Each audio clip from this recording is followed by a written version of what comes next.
physique quantique, bon, c'est un sujet certainement un petit peu inconnu pour vous. En fait, l'idée de l'exposé, c'est d'essayer de vous montrer un peu comment fonctionne la mécanique quantique et la physique quantique en se basant sur la lumière. La lumière, ça, par contre, tout le monde connaît, mais la lumière, c'est un peu mystérieux aussi. Vous avez probablement entendu dire que ça peut être vu comme une onde, ça peut être aussi vu comme des corpuscules, et justement, cette question est au centre de toute la problématique de la physique quantique. Donc, je vais essayer de me servir de cette problématique de la lumière pour vous parler de physique quantique. Alors, vous savez aussi probablement que cette année, c'est le 50e anniversaire du laser. Il y a eu des grandes festivités à Paris, peut-être ici aussi. Donc, le premier laser a lasé il y a juste 50 ans, 1960, et il a envahi notre vie quotidienne. Vous ne le savez peut-être pas, mais le laser est partout, c'est dans mon ordinateur, dans tous les lecteurs de CD, de DVD, il y a des lasers. Si vous utilisez Internet tous les jours et toutes les nuits, c'est parce que des faisceaux laser passent sous les océans dans des fibres optiques, et c'est ça qui a permis le développement gigantesque d'Internet. Donc le laser est vraiment dans nos vies quotidiennes, je vais vous en dire un petit mot.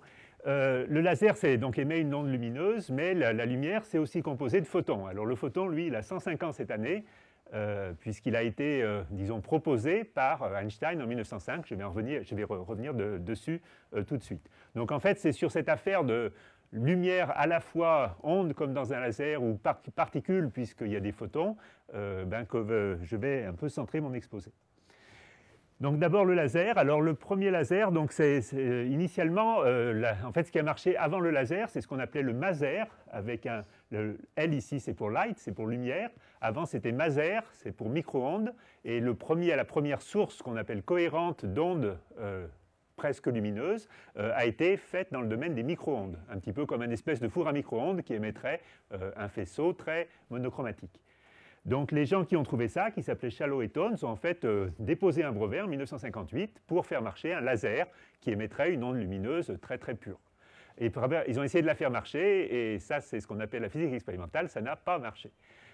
Ils ont essayé pendant longtemps, pendant plusieurs années, ça ne marchait toujours pas. Et donc c'est plutôt un espèce de bricoleur, enfin un gars un petit peu en dehors du circuit, qui s'appelait Thomas Maiman, mais qui avait quand même des crédits de recherche, qui a fait fonctionner le premier laser. Donc, comment ça a marché? Donc, l'idée d'un laser, c'est toujours le même.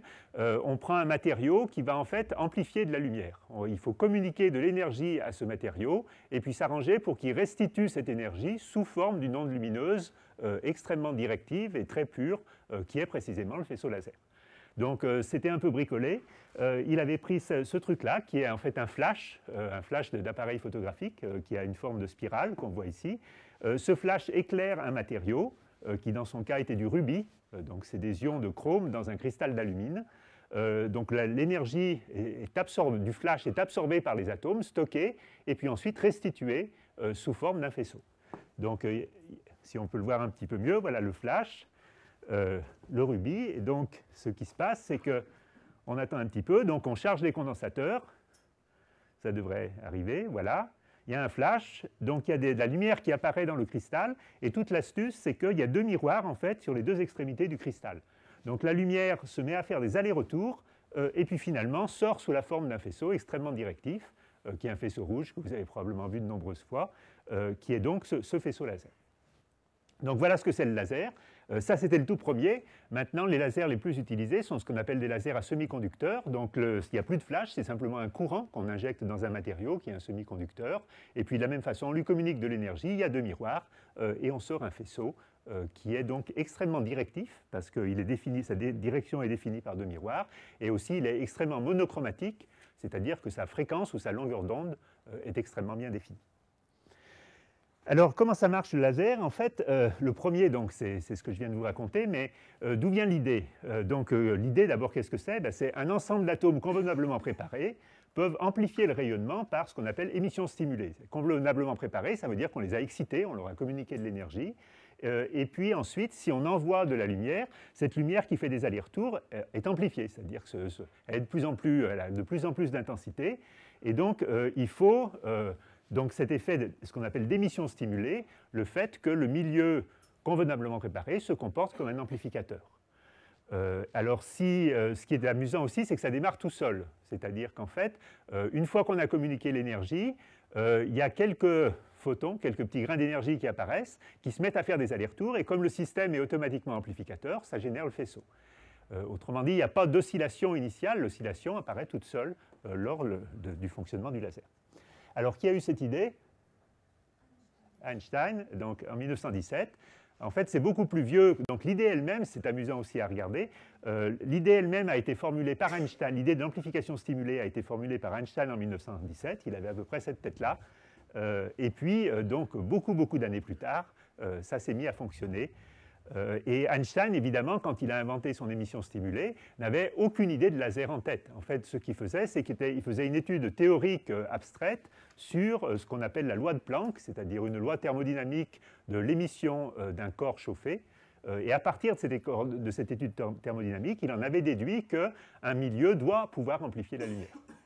Et puis cette idée est restée en quelque sorte en suspens pendant de très nombreuses années, jusqu'à ce qu'elle soit reprise pour créer des lasers. Voilà, donc ça me permet de parler d'Einstein. Donc Einstein, là, vous le connaissez, il a eu de très nombreuses contributions majeures à la physique. La relativité restreinte, les histoires de référentiels qui ont un mouvement relatif à vitesse constante, donc le temps s'écoule différemment, l'espace se comporte différemment. La relativité générale, la même chose quand les référentiels sont accélérés l'un par rapport à l'autre. L'émission stimulée, j'en ai parlé, et puis la photonique, c'est-à-dire qu'en fait, Einstein a introduit l'idée que la lumière pouvait être des petits grains d'énergie. Donc ça, c'est un article très célèbre de 1905, c'est pour ça que je dis qu'il y a 105 ans, et il parlait de quoi, à l'époque même pas de photons, mais de quanta de lumière, Lichtquanten, dans cet article. Donc disons, Lichtquanten étaient des petits grains d'énergie qui avaient une énergie définie par E égale h nu, donc nu c'est la fréquence de la lumière, et h c'est une constante qui a été introduite par son collègue Planck, qui caractérise, donc qui relie la fréquence de la lumière à l'énergie de ce petit grain. Alors, bon, évidemment, ça vous l'avez entendu 50 000 fois, mais il y a un problème, et ce problème a sauté à la figure des gens à l'époque, c'est qu'est-ce que vous nous racontez là? Vous venez de nous dire que la lumière, c'est une belle onde parfaitement monochromatique avec une fréquence complètement définie, et puis maintenant, vous nous dites, ben, c'est un grain d'énergie. Alors, il ne faut pas dire, ah ben oui, mais les physiciens, ils sont un peu fous. Les physiciens, quand ils ont entendu ça, ils se sont vraiment énervés. Ils n'étaient pas contents du tout, parce qu'ils n'y comprenaient plus rien. Il est absolument non trivial d'arriver à faire coexister une notion d'onde et une notion de corpuscule. Et c'est pour résoudre ce problème, en fait, c'était une question extrêmement subtile, qu'il a fallu en fait réformer toute la physique. Rien que pour faire passer cette idée, pour pouvoir gérer cette possibilité d'être à la fois une onde et un corpuscule, ou bien ni l'un ni l'autre, il a fallu remettre la physique complètement à plat, et ça a été fait dans les années 1900. Donc, ben, voilà, c'est un petit peu l'introduction. Je vais revenir sur cette affaire. La lumière onde des particules, donc c'est bizarre. Alors, si on vous le dit de manière, je vais le dire de façon différente, d'abord comme ça, comme on le fait souvent, et puis après, en parlant de polarisation de photons, c'est un peu le même problème, mais on peut le rendre encore plus bizarre. Et puis après, je vous expliquerai un petit peu dans quel contexte ça peut être utilisé. Alors, la lumière onde ou particule. Alors, c'est une question aussi vieille que l'humanité, presque. Disons ça, c'est par exemple les Égyptiens, la façon dont les Égyptiens voyaient la chose. Donc ça, c'est la princesse Tapéret qui prend un bain de soleil.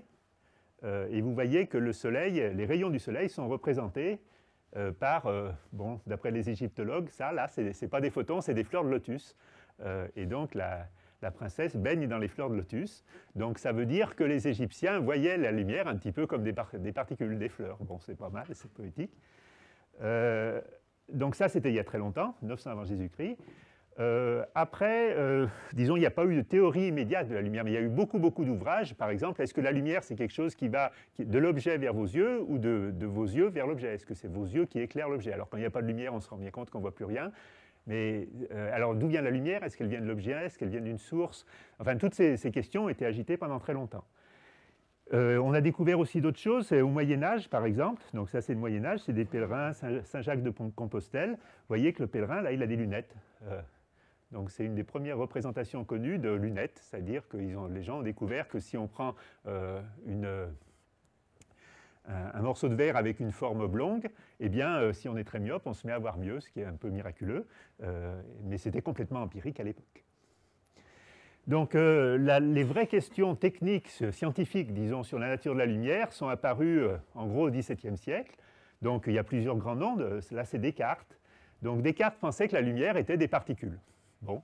Et il a essayé d'établir des lois de réflexion, déviation de ces particules, et il a abouti aux lois de Descartes qu'on utilise toujours et qui sont toujours vraies. Donc au XVIIe siècle, il a appelé ça la dioptrique. Voilà, donc c'était une première approche théorique, disons, de la lumière. Mais bien sûr, Descartes avait un concurrent qui s'appelait Huygens, qui était aux Pays-Bas, qui lui soutenait l'hypothèse inverse, c'est-à-dire que la lumière, c'était des ondes.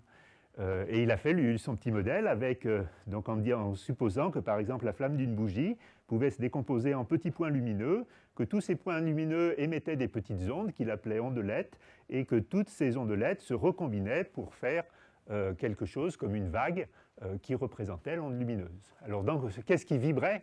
Quelle était la matière qui vibrait? Ce n'est pas de l'eau évidemment, ce n'est pas l'air non plus. L'air qui vibre, c'est de l'acoustique, ce n'est pas de la lumière. Donc il a appelé le milieu qui vibrait éther, sans trop savoir ce que c'était. Mais c'était un modèle aussi, on n'en savait pas tellement plus à l'époque. Après, siècle suivant, 18e siècle, là, Newton est arrivé. Donc Newton était une personnalité extrêmement autoritaire. Il a décidé que la lumière, c'était des particules, et plus personne n'a rien eu à dire. Et il disait que mon but n'est pas de faire des hypothèses, mais de proposer des solutions et de les prouver par la raison. Donc la question était réglée, la lumière, c'était des corpuscules, et puis pendant un siècle, ça n'a plus été autre chose. Mais ça n'a pas duré plus d'un siècle, parce que Newton a à peine enterré, les gens ont repris encore le problème, et les ondes sont revenues en force. Donc il y a eu des expériences qui ont été faites au début du 19e siècle, cette fois-ci par Young en Angleterre, des théories faites par Fresnel en France, et Fresnel en particulier, qui commençait à savoir manier les vrais calculs, les intégrales et tout ça, il s'est mis à calculer des trucs à partir d'une hypothèse ondulatoire, et ça marchait extraordinairement bien. Alors il y a une petite histoire, donc le jeune Fresnel a déposé donc un mémoire à l'Académie des sciences en 1819 pour dire, regardez, j'ai fait la théorie, je prends une onde, je calcule ça, mes intégrales, et j'explique tout, j'explique les effets d'interférence, les effets de diffraction, ça marche extraordinairement bien. Donc l'Académie des sciences avait proposé, c'est un défi, proposer une théorie de la lumière, pourquoi pas. Donc il a déposé son manuscrit. Donc le président de l'Académie, c'était François Arago, qui est un physicien célèbre, un de ceux qui ont participé au méridien, etc., à l'établissement des cartes de longitude-latitude. Denis Poisson, c'était un examinateur, et c'était un mathématicien très célèbre. C'est le Poisson de l'équation de Poisson et de tout ce que vous pouvez savoir. Donc lui, c'était vraiment un matheux, lui, c'était un physicien plutôt expérimentateur. Donc Poisson a dit à Fresnel, « Ah ah ah, mon jeune ami, vous êtes en mauvaise posture, votre théorie ne tient pas debout. Parce que clairement, je fais la chose suivante, je prends un disque noir, je l'éclaire, et votre théorie me dit que derrière le disque noir, je dois voir un point brillant. Clairement, c'est une conclusion complètement absurde, et donc votre théorie est fausse, vous repasserez l'année prochaine. » Évidemment, Fresnel était un peu inquiet, donc c'était quelque chose comme ça, si vous voulez, vous mettez sur un faisceau lumineux, vous éclairez un petit disque noir sombre en envoyant la lumière par là. Donc normalement, ce qu'on doit voir, c'est l'ombre de ce petit disque noir. Et la théorie de Fresnel disait qu'au milieu de l'ombre du disque noir, il doit y avoir un point brillant. Donc pour Poisson, cette conclusion était absurde. Comment voulez-vous qu'il y ait un point brillant au milieu d'une ombre? Donc la théorie de Fresnel était fausse. Bon, faut se méfier du bon sens parfois. Donc Arago, qui était un expérimentateur, a dit, ma foi, on va essayer. Donc il a fait la manip. Donc c'est une expérience pas très facile à faire, qui est très facile à faire avec des lasers, mais qui n'était pas si facile à faire que ça à l'époque. Il a fait l'expérience, il l'a montée, et ce qu'ils ont vu, c'est ça. Donc ça, vous voyez ici l'ombre du disque noir. Il y a autour des espèces d'anneaux, qu'on appelle anneaux de diffraction, que vous avez peut-être déjà vu, et au milieu de l'ombre, il y a le point brillant. Donc c'était gagné. Donc tous les académiciens ont défilé un par un devant le machin, ils ont regardé dedans, et ils ont vu qu'il y avait bien le point brillant et que la théorie de Fresnel était juste. Donc ça a été évidemment un triomphe considérable. Et ça a établi de manière quasi définitive la théorie ondulatoire. Parce que cet effet est quand même très sophistiqué. Vous vous rendez bien compte qu'il faut faire un calcul compliqué. Alors, Poisson avait intuité l'effet parce que c'était un mathématicien génial, mais il a prouvé en intuitant l'effet bizarre que justement Fresnel avait raison. Donc, à partir de là, ça a été un boulevard, une autoroute. La lumière ondulatoire a triomphé de tour, on a tout pu expliquer, et ça a abouti à une espèce de monument de la physique qui s'appelle les équations de Maxwell en 1870. Bon, si vous continuez en physique, vous les verrez. C'est vraiment génial, ces 4 équations qui décrivent tout ce qu'on peut avoir à dire sur la lumière classique. Donc c'est un champ électromagnétique, c'est une onde qui se propage avec une célérité de 300 000 km par seconde, qui a été mesurée à la même époque par Foucault, Fizeau, etc. Donc en quelque sorte, c'était bouclé. Et il y a des citations célèbres de Kelvin, celui de la température, en avril 1900, qui disait donc que la physique était une science achevée, parce que ça marchait trop bien, on avait tout compris, on avait les équations de Maxwell, on savait expliquer la lumière, c'était parfait. Alors il avait 2 petits nuages dans le ciel bleu, disait-il. Il y avait un petit nuage qui était le fait que quand on chauffe un objet, vous savez qu'il se met à rougeoyer. Et donc on voudrait savoir qu'est-ce qu'il émet, quelle est la lumière qu'il émet. On essayait de calculer cette lumière en utilisant ce qu'on savait à l'époque, les équations de Maxwell, la thermodynamique. Ça faisait une énergie infinie. Donc il y avait quand même un petit ennui, il y avait au moins un calcul qu'on ne savait pas faire, alors qu'il était faisable. La quantité de lumière émise par un corps chauffé, on peut la mesurer, mais c'était ennuyeux qu'on ne puisse pas la calculer. Et puis un autre petit nuage, c'était le fameux éther qu'on traînait depuis Huygens, parce que si la lumière se déplace dans un truc, ce truc c'est l'éther. Donc la Terre doit se déplacer par rapport à l'éther. Donc ils avaient imaginé une expérience, Michelson et Merlet avaient imaginé une expérience pour mesurer la vitesse de la Terre par rapport à l'éther, et ils trouvaient 0. Ce qui était loufoque, parce que s'il y a un éther, il n'y a absolument pas de raison que la Terre soit immobile dans l'éther. La Terre, elle tourne autour du Soleil, le Soleil tourne autour de on ne sait pas quoi, mais il n'y a pas de raison que la Terre soit immobile dans l'éther. Donc c'était aussi incompréhensible. Mais ce n'était pas grand-chose finalement. Alors évidemment, vous connaissez probablement la suite, ces 2 pas grand-chose, ça a généré 2 révolutions qui ont complètement bouleversé la physique. Donc la première chose, le coup de Michelson et Morley, l'éther, ça a été la relativité restreinte puis générale d'Einstein.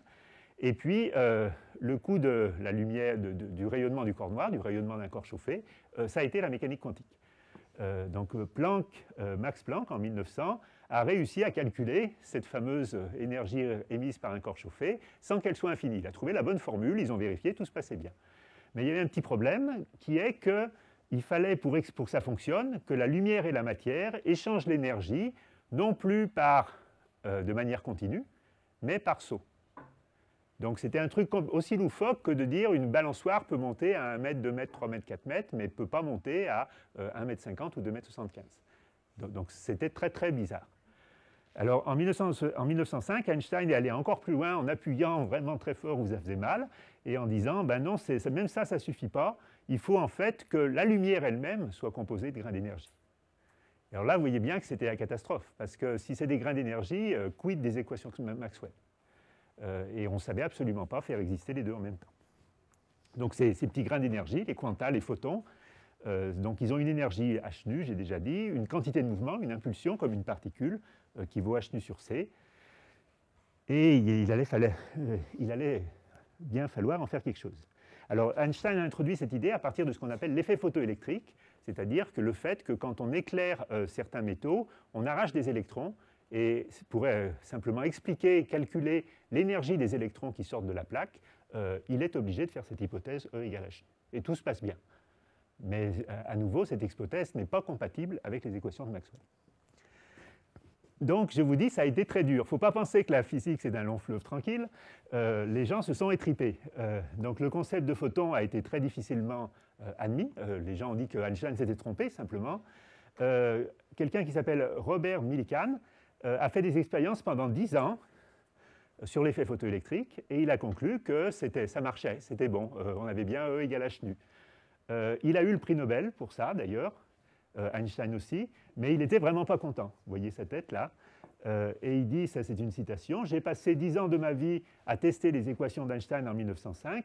Contrairement à toutes mes attentes, j'ai été obligé, en 1915, d'affirmer que c'était parfaitement vérifié expérimentalement, en dépit de son caractère déraisonnable. » puisqu'il semblait violer tout ce que nous savions à propos des interférences de la lumière. Donc il y a passé 10 ans, il a été convaincu que ça marchait, mais plus qu'à contre-cœur en quelque sorte, parce qu'il ne comprenait pas comment, à nouveau, ça pouvait être compatible avec les équations de Maxwell. Donc on avait un gros, donc ça c'était donc 1915, il y avait un énorme problème. Comment peut-on trouver, enfin réconcilier le photon, grain d'énergie, avec les phénomènes ondulatoires, et en particulier avec tout ce que la théorie de Fresnel explique si bien. Donc ça n'allait pas très bien, et puis en fait ça a encore empiré, ou ça s'est plus ou moins amélioré, c'est qu'en fait, en 1925, De Broglie a émis l'hypothèse inverse. Prenons maintenant un corpuscule, un électron, par exemple, qui est censé être un corpuscule avec une masse, une impulsion, une vitesse, tout ce qu'il faut. Il a émis l'hypothèse, pourquoi ce ne serait pas aussi une onde? Et très peu de temps après, Davison et Germer ont fait une expérience d'interférence avec des électrons et ils ont vu des franges d'interférence. Donc finalement, tout se cassait la figure. Ce qu'on pensait être des ondes devenait des corpuscules, et ce qu'on pensait être des corpuscules devenait des ondes. Donc en fait, c'était la catastrophe. Il n'y avait absolument plus rien qui marchait.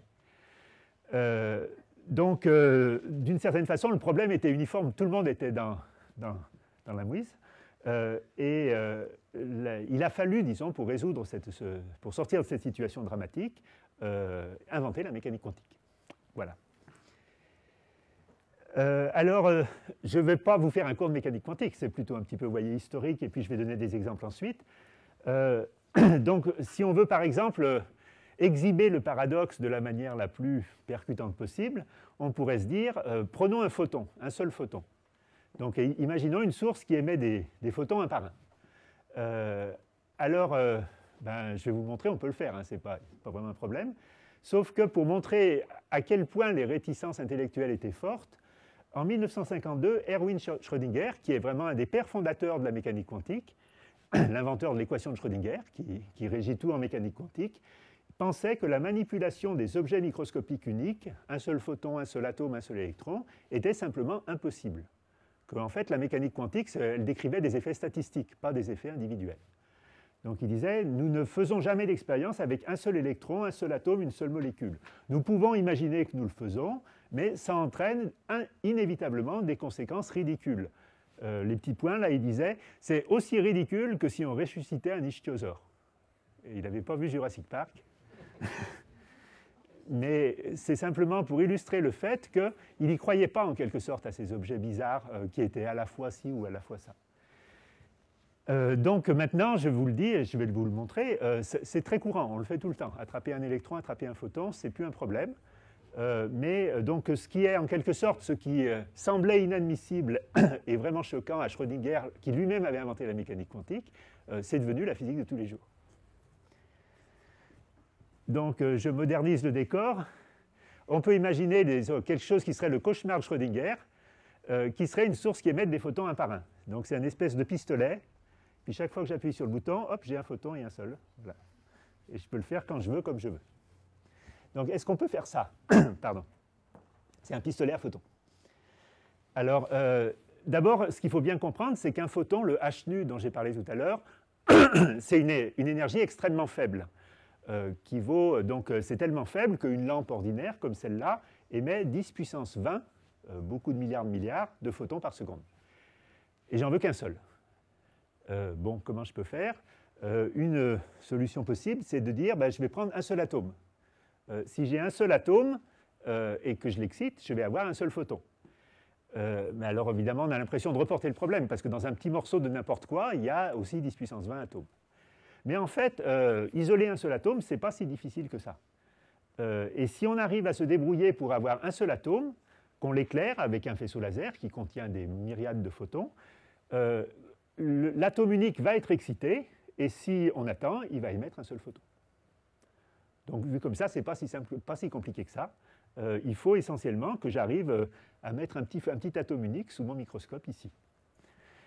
Alors, il y a plein de façons de faire ça actuellement, c'est fait dans beaucoup de labos. Donc, le petit machin unique, ça peut être plein de choses différentes. Ça peut être un atome, une molécule, ce qu'on appelle une boîte quantique. Il y a de nombreuses méthodes pour réaliser cette expérience.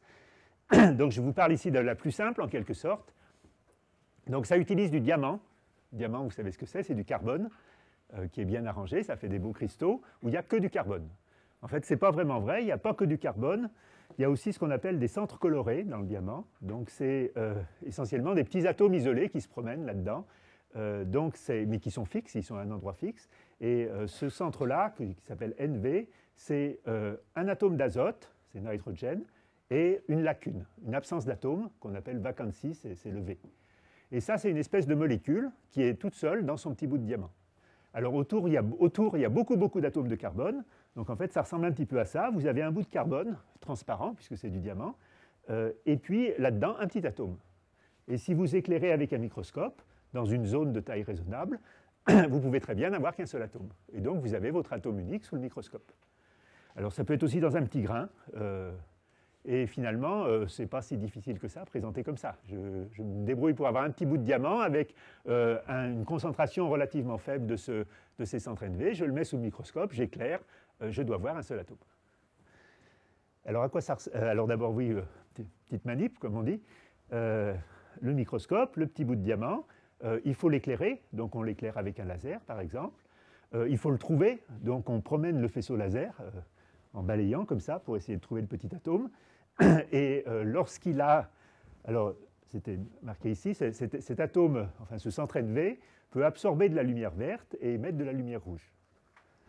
Donc on lui fait absorber de la lumière verte, il émet de la lumière rouge, on se débarrasse de la lumière verte avec ce qu'on appelle un filtre interférentiel, donc ça élimine le vert. Et puis ici on a un faisceau rouge, de la lumière rouge qui sort, et cette lumière rouge devrait être des photons uniques. Alors pourquoi des? À chaque fois qu'on excite l'atome, on aura un nouveau photon unique. Voilà. Alors, à quoi ça ressemble un atome unique? Voilà. Bon, d'abord, quelle est la taille d'un atome unique? Qu'est-ce que je vois ici? Qu'est-ce que je vais voir si je mets un atome unique sous un microscope? Vous savez ça? Pardon? Si, regardez ça, c'est un atome unique sous un microscope. Alors, quelle est la taille de cette tâche? Elle est quoi? Pardon? Alors justement, ce n'est pas 10-13 cm. Non, pas du tout. Ça, c'est la taille de l'atome. Oui. Mais là, vous voyez bien que ça, c'est des microns. Ça ne fait pas, absolument pas 10-13 cm. Ça fait plutôt 1 micron. Donc 1 micron, c'est 10-6 mètres. Donc c'est 10-6 mètres et pas 10-9 mètres. Donc il manque un facteur 1000. Donc mon atome, en fait, il est 1000 fois plus petit que ça. Mais pourquoi je vois ça? Oui. Pardon? Oui, le premier rang c'est, mais le dernier rang là-bas. Vous savez ce que peut voir un... Oui? Oui, ça c'est l'émission, c'est de la lumière qui sort de l'atome, ça c'est clair. Ce que je vois, c'est de la lumière qui sort de l'atome. Mais ma question c'est, pourquoi je vois une tâche qui fait 1 micron alors que la taille de l'atome est 1000 fois plus petite?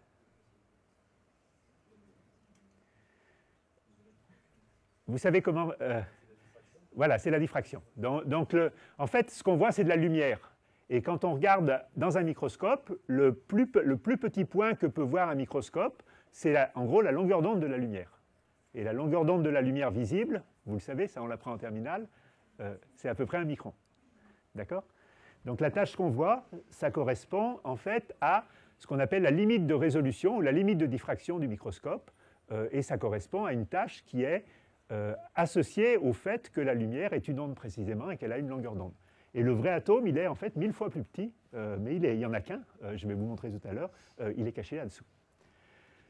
Alors, combien on récupère de photons uniques? Là, vous voyez, on éclaire notre atome, on a à peu près 20 000 photons par seconde. Je ne sais pas si ça vous dit grand-chose, mais en tout cas, ça permet facilement de faire l'expérience et donc de voir notre atome. Alors, je vous garantis qu'il n'y en a qu'un. Ici, c'est du carbone, donc le carbone n'émet pas de lumière. Et le point brillant, ici, c'est donc un atome unique. Et je vais vous montrer pourquoi, après, on est sûr qu'il n'y en a qu'un seul. Donc, comment être certain qu'il n'y en a qu'un seul? Alors là, il faut s'accrocher un peu, mais on y va quand même. Pour être certain, donc j'éclaire mon atome, j'attends, j'éclaire mon atome, j'attends, et je veux être sûr que chaque fois je récupère une impulsion lumineuse, je veux être sûr qu'elle contienne qu'un seul photon. Alors d'abord, si je prends bon, je vais le redirai tout à l'heure. Alors donc, comment on essaye d'être sûr d'en avoir qu'un? Ce qu'on va faire, c'est qu'on va essayer de partager ce photon en deux et l'envoyer vers deux détecteurs. Si on n'a qu'un seul photon, eh bien, il est impossible que ces deux détecteurs, donc c'est des photodétecteurs, ils transforment le photon en électron, il est impossible de récupérer deux photons. Donc c'est impossible d'avoir deux clics, un ici et un là, parce que ça voudrait dire qu'on a eu deux photons. Donc si j'ai vraiment qu'un photon à la fois, quand celui-ci fait clic, celui-là il ne doit jamais faire clic, et puis inversement, si celui-là fait clic, celui-là ne doit pas pouvoir le faire. Donc en fait, je vais regarder les doubles clics, et si je n'ai pas de double clic, ça me prouvera que je n'ai jamais de double photon, de paire de photons. Alors par contre, je peux avoir des doubles clics si je prends un photon dans une impulsion et un photon dans une impulsion suivante. Donc ce qui est interdit, ce sont les doubles clics en même temps. Les doubles clics pas en même temps, décalés d'une impulsion, sont eux parfaitement autorisés, puisque c'est deux photons différents émis successivement. Donc on commence par faire l'expérience avec un laser, par exemple. Donc on atténue beaucoup un laser. Alors un laser, ce n'est pas un photon, c'est des paquets de photons. Et donc vous voyez ici, à délai nul, c'est-à-dire un double clic simultanément, j'ai des coups, c'est-à-dire j'ai des doubles clics qui me disent que deux photons peuvent arriver en même temps, ou ils peuvent arriver décalés. Mais là, je n'ai rien fait pour être sûr d'en avoir un. Donc ça, c'est ce que j'ai avec une impulsion laser ou une lampe ou n'importe quelle source ordinaire qui n'est pas un atome unique. Et maintenant, si je refais cette expérience avec mon atome unique, le pic central disparaît. Donc ça veut dire que ici, je vous rappelle, c'est des photons qui arrivent en même temps, tous les deux dans la même impulsion. Là, il y en a parce que c'est un laser, et là, il n'y en a plus parce que c'est un seul atome. Vous allez me dire, il n'y en a pas vraiment plus, il reste un petit machin là. OK, nobody's perfect. C'est des petits défauts expérimentaux liés au fait que le diamant émet quand même un petit peu de lumière et que le diamant, lui, a beaucoup d'atomes. Mais pour l'émission de l'atome unique, donc on voit ces pics qui correspondent donc à des photons successifs, mais à l'intérieur d'une impulsion, on ne peut pas avoir de photons simultanément. Donc ça prouve à la fois qu'on n'a qu'un seul photon à la fois, et puis aussi qu'il n'y a qu'un seul atome émetteur. Alors, une autre vue d'un peu la même chose. Donc je reprends ici ma source à photons uniques, donc c'est toujours la même avec les petits crânes diamants. Là, c'est des espèces de paquets. Donc chacun de ces paquets contient un photon et un sol. Je peux, en fait, donc ça c'est un petit dispositif inventé par Fresnel, ça s'appelle un biprisme de Fresnel. Je divise mon faisceau en deux morceaux avec deux petits prismes. Donc ce prisme dévie une partie du faisceau ici, et ce prisme dévie une partie du faisceau là. Et à nouveau, je compte les doubles clics. Et à nouveau, si c'est vraiment des photons uniques, je ne dois pas en avoir. Donc là, j'ai un petit film. On le voit en vrai, vous voyez. Donc là, c'est les photons qui arrivent. Les pics qu'on voit, c'est donc un clic ici et un clic là, mais avec un retard. Et puis, il faut regarder au milieu. Et au milieu, à nouveau, il n'y a rien ou pratiquement rien, qui est le fait que si un photon arrive dans une impulsion, il va soit là, soit là. Donc il ne se partage pas, il se comporte comme un jeu de pile ou face, comme un corpuscule qui va d'un côté ou de l'autre. Donc ça nous dit, OK, c'est bien un photon, et il n'y en a bien qu'un. Maintenant, c'est quand même mystérieux, parce que le photon, c'est toujours aussi une onde, en un certain sens. Et comment est-ce qu'on peut voir ça? Eh bien, on peut se dire, au lieu de regarder ici, je vais aller regarder là. Là, j'ai mes faisceaux, ils se superposent. Et donc, classiquement, je devrais avoir des franges d'interférence. Deux faisceaux, c'est deux faisceaux qui interfèrent, donc je devrais avoir des minima et des maxima. Mais j'ai qu'un seul photon. Alors, que va-t-il se passer? Si j'ai qu'un photon et qui va soit là, je ne peux pas avoir de franges. Mais si c'est une onde, je peux avoir des franges. Donc, je vais voir ici, et je regarde ce qui se passe. Alors, cette fois-ci, c'est plus simplement des compteurs, comme ça. C'est une caméra qui filme. Donc, on filme. Alors, attendez, non, c'est pas celui-là. Voilà. Donc ce qu'on filme ici, c'est ce qui... J'ai approché, j'ai mis une caméra, et on regarde ce qui se passe ici. Donc il y a mes petits photons qui arrivent. Donc vous voyez, ils arrivent. Pas très vite, non? Il faut peut-être que je clique, ils arriveront mieux.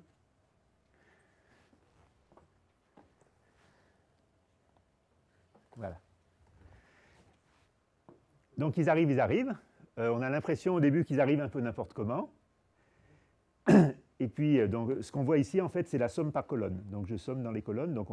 Mais on voit en fait assez vite qu'ils n'arrivent pas du tout n'importe comment. Ils s'arrangent régulièrement, et ils s'arrangent pour être détectés très souvent à l'endroit où classiquement il y aurait une frange brillante, et pratiquement jamais à l'endroit où classiquement il y aurait une frange noire. Donc là, on en conclut, le photon, c'est une onde. Mais si c'est une onde, ça veut dire qu'il passe des deux côtés à la fois. Et s'il passe des deux côtés à la fois, comment expliquer l'expérience précédente où justement il ne passait pas des deux côtés à la fois? Voilà, donc c'est un petit peu le dilemme auquel on est confronté assez vite. Donc cette expérience, elle a été faite, hein, elle a vraiment été faite à l'ENS-Cachan par des collègues. Donc ça montre qu'il y a une bizarrerie, c'est-à-dire si on choisit l'un ou l'autre des deux modèles, on aboutit à quelque chose qui semble logique, mais qui est contradictoire avec l'autre expérience qu'on peut faire. Alors, on ne peut pas faire les deux expériences en même temps, bien sûr, il faut faire celle-ci ou celle-là, mais elle laisse planer un doute sur ce qu'est vraiment le photon. D'accord? Peut-être, oui, éventuellement, est-ce qu'il y a des questions à ce niveau-là? Après, ça va encore se corser. Jusque-là, tout va bien? Ok, alors on continue. Voilà, alors donc ce que je vais faire maintenant, c'est je vais parler de polarisation de la lumière. En fait, je vais vous raconter la même histoire, mais différemment, et puis en la rendant en quelque sorte encore plus paradoxale. S'il était possible, mais vous allez voir que oui. Donc, je vais parler un peu de polarisation du photon. Alors, qu'est-ce que c'est que la polarisation du photon? Donc, vous savez peut-être que la lumière, ça se polarise. Donc, il y a des machins qui s'appellent polaroïdes que vous utilisez si vous faites des photos. Donc, ça, c'est Fresnel qui l'avait trouvé, ou c'est aussi dans les équations de Maxwell. La lumière est ce qu'on appelle une vibration transverse. C'est-à-dire, si elle se propage par là, elle vibre comme ça, ou comme ça, ou comme ça. Elle vibre dans un plan qui est perpendiculaire à la direction de propagation. C'est pour ça qu'on dit qu'elle est transverse. Donc on peut faire un petit dessin comme ça. Si ma lumière se propage comme ça le long du pointillé, elle peut vibrer dans n'importe laquelle de ces directions. Et puis je dispose de petits objets, des polaroïdes. Donc vous avez ça, c'est dans certaines lunettes, qui en fait imposent la direction de vibration. Donc si la lumière passe à travers le polaroïde, après on est sûr qu'elle est polarisée comme ça. Il y a aussi d'autres polariseurs qu'on appelle polariseurs à deux voies. Alors on peut dire que sont devenus les autres. En fait, les autres, ils ont été absorbés par le bout de plastique. Donc c'est plus pratique de prendre ce type de polariseur qui transmet une polarisation et qui dévie l'autre. Et l'autre qui est déviée, en fait, elle se trouve être perpendiculaire. Et en fait, il n'y a que deux sorties. Donc, quelle que soit la lumière incidente, à la fin, elle peut sortir soit ici, elle est polarisée comme ça, soit là, elle est polarisée horizontalement. Alors, on peut aussi corser un peu l'affaire, dire qu'est-ce qui se passe alors si j'envoie une onde qui fait un angle, qui n'est pas suivant la direction de mon polariseur, ici. Eh bien, ce qui va se passer, c'est que le polariseur va transmettre seulement une fraction de la lumière, et cette fraction de la lumière, c'est cosinus carré de l'angle entre la polarisation initiale et la polarisation du polariseur. Cosinus carré, ça va? OK. Et puis, si j'en ai deux ici, si j'ai deux sorties, je vais avoir toujours pareil, transmis cosinus carré, et puis le reste, ben, c'est sinus carré, et la somme des deux fait bien 1, c'est-à-dire que je retrouve toute la lumière que j'ai envoyée. Ça va? Donc ce truc-là, flux transmis égale phi incident cosinus carré, s'appelle loi de malus. Vous avez vu ça? Non, pas encore. Mais enfin, ça va comme loi, c'est raisonnable. OK, donc maintenant, ça c'est classique, hein, ça c'est Fresnel 1820. Donc maintenant, essayons d'extrapoler ça au photon. Donc le photon, c'est un grain. Donc comment définir l'état de polarisation d'un seul photon? Ben, on peut dire qu'il vibre aussi, il se débrouille, il vibre. Et je vais toujours avoir, si j'envoie mon photon, deux sorties. Par contre, je vous ai dit, le photon, il ne va pas se couper en deux. Donc il va aller soit là, soit là. Donc je ne peux pas avoir des morceaux de photons. Je vais avoir forcément un photon ici ou un photon là. Donc comment interpréter ces trucs-là? Ça ne peut plus être des amplitudes, puisque je n'ai pas l'amplitude d'un photon. Et puis, donc si je détecte, si j'envoie un seul photon, je ne peux obtenir qu'un clic ici ou bien un clic là. C'est tout ce que je peux obtenir. Alors, comment est-ce qu'on s'en sort? C'est encore pas trop compliqué. Ben, enfin, évidemment, s'il sort ici, on dira que sa polarisation est verticale. S'il sort ici, qu'elle est horizontale. Et puis, ben, pour retomber sur ses pattes, il faut dire qu'en fait, ces trucs-là, ce n'est pas des morceaux de photons, mais c'est des probabilités. C'est-à-dire qu'en fait, le photon, je ne sais pas de quel côté il va sortir, mais il va sortir ici avec une probabilité cosinus carré θ, ou ici avec une probabilité sinus carré θ. Et la somme des deux fait 1, c'est-à-dire que mon photon, il sort bien quelque part. Alors pourquoi ça marche? Eh bien, on comprend que si on a beaucoup de photons maintenant, si j'en envoie des tas et des tas, comme un faisceau lumineux intense, je vais avoir le nombre de photons incidents multiplié par cosinus carré ici, et le nombre de photons incidents multiplié par sinus carré ici. C'est simplement une loi de probabilité. Vous avez fait un petit peu de probabilité, et on retrouve bien la loi de malus. Donc si on a beaucoup de photons, le faisceau se partage. Il y en a un paquet de photons ici, un paquet de photons là. Si on a un seul photon, il ne se partage pas. Il va soit ici, soit là, de manière aléatoire. Alors, il faut bien comprendre que le photon ne se partage pas. Donc, je vais essayer d'attribuer des propriétés à mon photon. Donc, mon photon, s'il passe comme ça, je peux dire qu'il aura une polarisation verticale. Et s'il sort par l'autre sortie, il sera horizontal. Donc, je peux attribuer deux propriétés exclusives l'une de l'autre à mon photon, le fait d'être vertical ou le fait d'être horizontal. Tout va toujours bien. Hein. Mais mon polariseur, je peux le tourner. Donc, je peux aussi avoir 45 et 135. Et c'est deux nouvelles propriétés de mes photons qui sont aussi exclusives de l'une de l'autre. Mais a priori, ça, ce n'est pas exclusif de ça. OK? Alors, si vous n'y comprenez plus rien, donc, on va rendre ça classique. Je vais considérer que c'est des propriétés mutuellement exclusives, mais pas incompatibles. Donc, typiquement, H et V, ce sera homme et femme. D'accord? Donc, c'est des propriétés mutuellement exclusives, en principe. J'en prends deux autres qui sont mutuellement exclusives aussi, blond et brun. Mais d'être blond et brun ou brun, ce n'est pas exclusif d'être homme ou femme. Donc, en principe, ces propriétés sont les mêmes que celles-là, que j'attribue à mon photon. Tout va bien. OK, donc on continue. Donc, j'ai des hommes ou femmes H ou V, blond ou brun G ou D. Donc, je prends des hommes ou femmes photons en les triant pour qu'ils soient V, par exemple. Donc, c'est femme. D'accord? Alors, je peux remettre un autre polariseur V, ça va marcher aussi. Je peux aussi mettre un polariseur horizontal, et là, aucun ne va passer. Donc, ça veut dire que les femmes ne sont pas des hommes. Satisfaisant. D'accord? Je peux aussi mettre un polariseur à 45 degrés. Donc, qu'est-ce qui se passe là? Ben, en fait, la moitié de mes photons vont passer. Donc, tout va bien aussi. La moitié des femmes sont blondes. Bon, pourquoi pas. Chez les photons, c'est comme ça. Donc, la moitié des femmes sont blondes. Et puis, je peux mettre le polariseur comme ça. Là, rien ne va passer. Et je vais en conclure de manière irrémédiable que les femmes blondes ne sont pas brunes. Tout va toujours bien? OK. Et vous me voyez venir? Je vais mettre le polariseur comme ça. Et qu'est-ce qui va se passer? Ben, la moitié des photons vont passer. Mais la moitié des photons, c'est des femmes blondes. Donc il en résulte de manière irrémédiable que 50% des femmes blondes sont en fait des hommes. D'accord? La preuve est faite.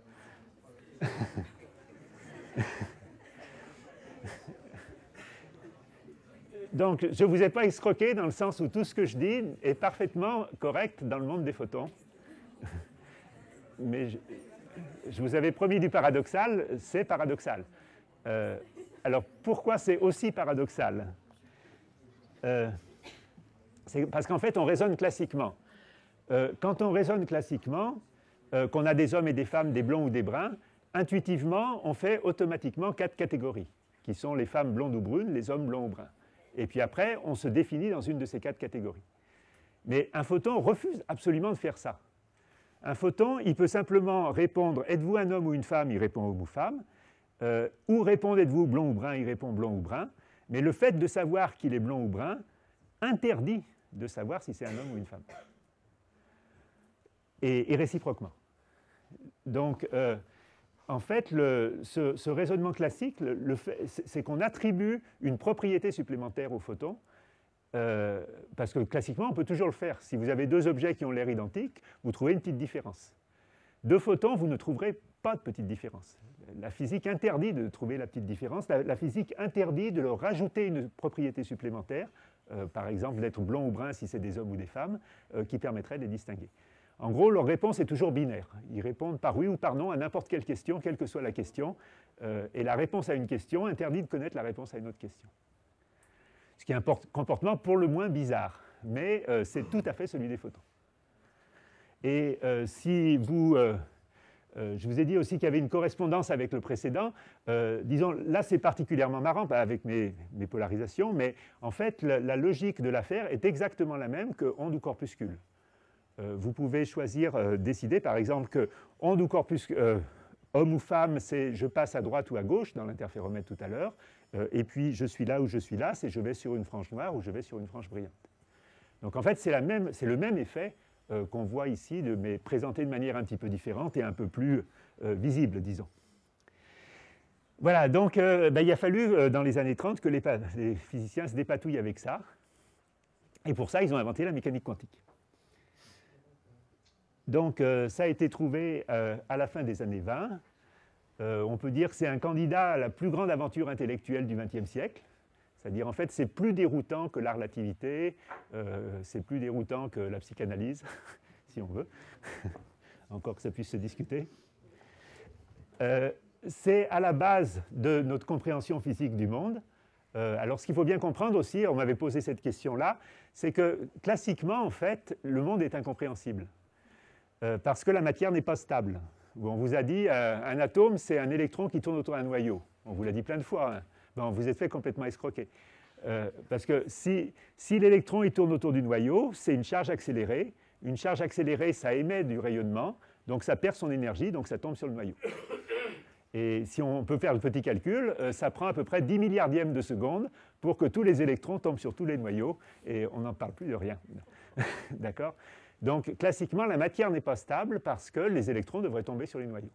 Et s'ils ne tombent pas sur les noyaux, c'est à cause de la mécanique quantique, dans le sens où la théorie quantique explique, je ne vais pas vous faire, enfin je peux vous en dire un peu plus, mais dans la théorie quantique, l'électron ne tombe plus sur le noyau, alors que dans la théorie classique, il tomberait. Donc, si vous voulez, et c'est pareil aussi, un autre effet, c'est qu'un électron, même si on arrive à imaginer que l'électron il soit stable autour de son noyau, l'atome il est presque vide, puisque c'est un tout petit électron qui tourne autour d'un tout petit noyau. Donc les différents atomes devraient s'interpénétrer. Et à nouveau, la matière devrait s'effondrer. Donc la table est solide à cause de la mécanique quantique. D'accord ? Donc ça explique la matière, la lumière, les interactions entre la lumière et la matière. En termes de technologie, ça a d'innombrables applications. Donc le laser, j'en ai déjà parlé, toute l'électronique, l'informatique.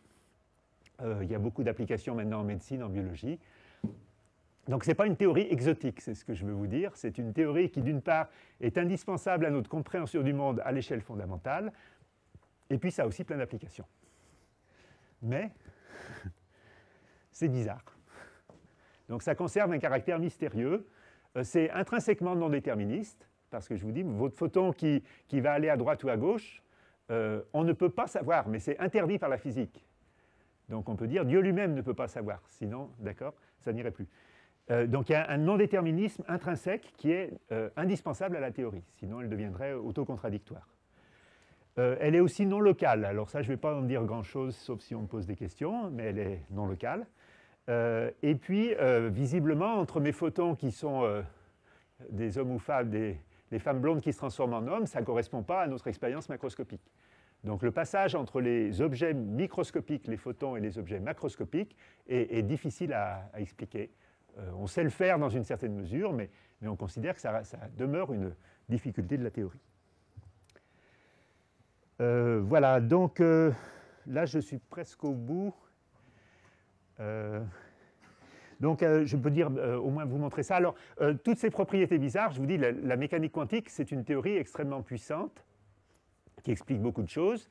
Mais en un certain sens, les propriétés les plus bizarres dont je vous ai parlé, le fait que quand on demande êtes-vous homme ou femme, c'est incompatible avec le fait de savoir si on est blond ou brun, ça n'a pas encore été exploité aussi, disons, intensément qu'on le souhaiterait.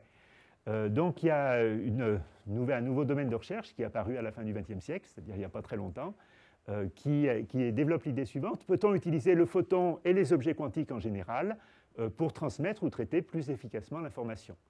Donc, est-ce qu'il y a moyen de faire des choses en utilisant justement ces bizarreries quantiques qu'on ne pourrait pas faire si on restait dans le monde classique?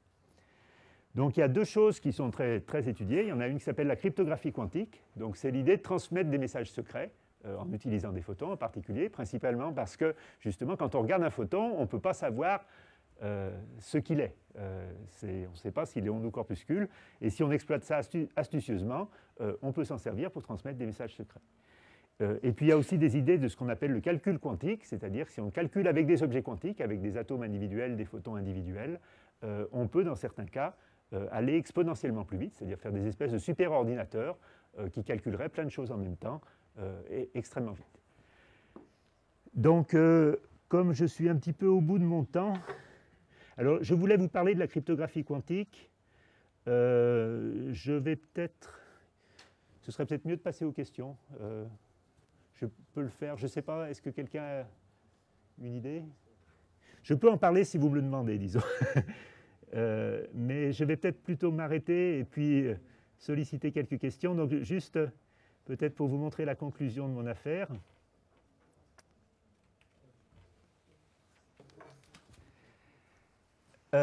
Disons ce sur quoi je voulais insister en conclusion. Je peux revenir sur la cryptographie quantique si vous voulez. C'est que, c'est un peu ce que je disais au début, la mécanique quantique est une révolution. Elle a été imaginée en grande partie comme une espèce de théorie statistique qui décrit le comportement d'un grand nombre d'atomes, d'un grand nombre de photons, parce que c'est ça que les gens avaient à l'époque où ils l'ont inventé.